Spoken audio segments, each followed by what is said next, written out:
আসসালামু আলাইকুম ওরহমতুল্লাহি ওয়াবারকাতুহ। আপনি কি অনেক টাকা ইনকাম করছেন, তারপরেও আপনার হাতে মাসের শেষে কোনো টাকা পয়সা থাকছে না? আপনার ব্যবসা বাণিজ্যতে আয় উন্নতি হচ্ছে না, আপনার দোকানে উন্নতি হচ্ছে না, আপনার অন্যান্য কোনো ব্যবসাতে উন্নতি হচ্ছে না? কেন এমনটা হচ্ছে আপনি কি জানেন? তো ভিডিওটি শুরু থেকে শেষ পর্যন্ত অবশ্যই দেখবেন, এর সমাধান আপনি অবশ্যই পেয়ে যাবেন।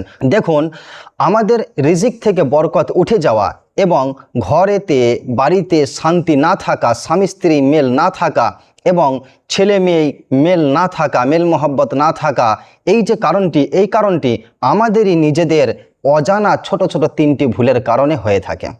সেই ভুল তিনটি কি? দেখেন, 1 নম্বর হলো, আমরা যখন ঘরে প্রবেশ করি তখন আমরা সালাম দিই না। নবীজি বলেছেন, কেউ যদি ঘরে প্রবেশ করে আর সে যদি সালাম না দিয়ে প্রবেশ করে, তাহলে তার সাথে সেই ঘরেতে শয়তান প্রবেশ করে। এবার বলেন, যেই ঘরেতে, যেই বাড়িতে শয়তান থাকে, সেই বাড়িতে কি আল্লাহ রব্বুল আলমিনের রহমত থাকতে পারে? আল্লাহ রব্বুল আলমিনের রহমত থাকতে পারে, বরকত থাকতে পারে? আর যেই বাড়িতে আল্লাহ রব্বুল আলমিনের রহমত থাকে না, বরকত থাকে না, সেই বাড়িতে শান্তির আশা করা যায় না। দ্বিতীয় নাম্বার ভুল আমরা কি করি? আমাদের বাড়িগুলিকে আমরা গান বাজনার রুম বানিয়ে ফেলেছি। আজকাল তো হাতে হাতে মোবাইল, সব সময় গান বাজনা বাজাচ্ছি আমরা ঘরেতে, এবং আমাদের বাড়িগুলিতে বেপরদার ছবি, প্রাণীর ছবি, মূর্তির ছবি আমরা রেখেছি। নবীজি এই বিষয়ে কি বলছেন?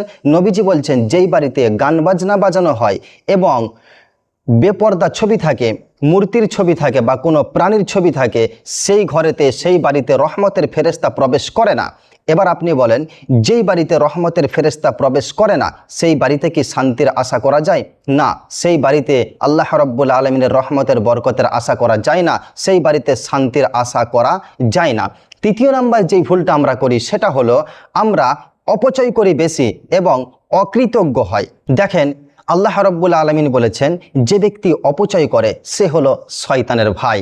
পাশাপাশি আমরা অকৃতজ্ঞ হয়ে থাকি, আল্লাহ রব্বুল আলমিনের শুকরিয়া আদায় করি না, আমরা আল্লাহ রব্বুল আলমিনের নাশুকরিটাই বেশি করি।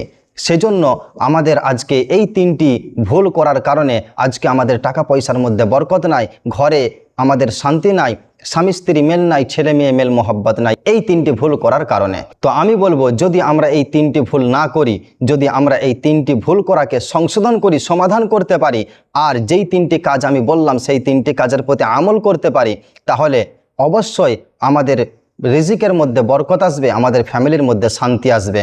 ওই তিনটি কাজ আমরা কি করব? যে আমরা যখন ঘরে প্রবেশ করব, আজ থেকে আমরা নিয়ত করি, যখন ঘরে প্রবেশ করব, ঘরেতে কেউ থাক নাই থাক, বাড়িতে কেউ থাক নাই থাক, আমরা সালাম দিয়ে প্রবেশ করব। দ্বিতীয় নাম্বার,